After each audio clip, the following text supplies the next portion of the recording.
Again, I want to caution you. Any punch below these areas is going to be called low. Golpes debajo de este punto será llamado bajo.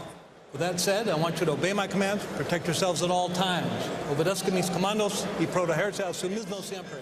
And 6 years younger comes a fired-up Mexican challenger who believes wholeheartedly this is the time to take the little man. Moises Flores finally has his chance under the bright lights. The WBA Super Bantamweight title on the line.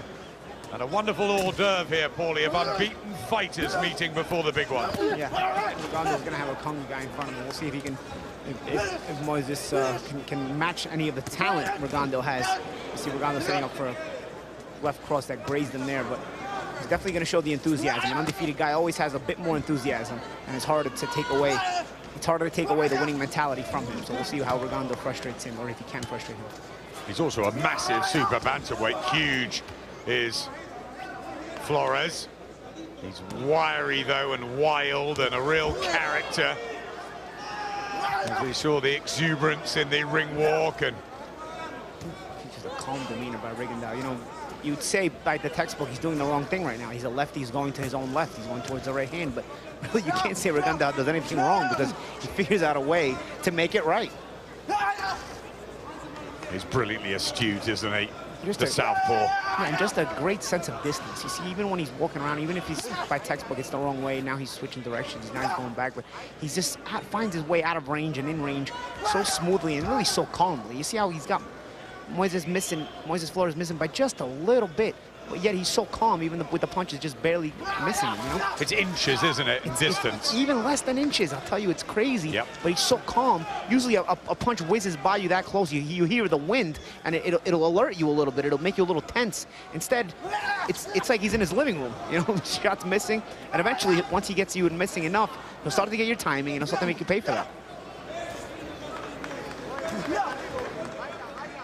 Those skills honed over many years, and it's been many years since Rigondeau has been defeated. But he's never lost, Flores.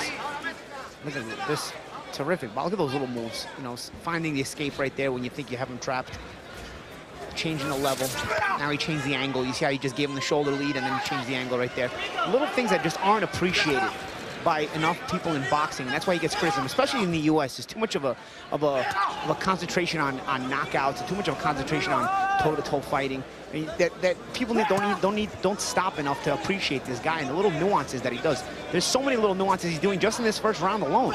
You know that already Flores, as much as he wants to pressure him, is already calmer because he's confused. He's like, what's going on? You know, I can't touch this guy even though he's right in front of me.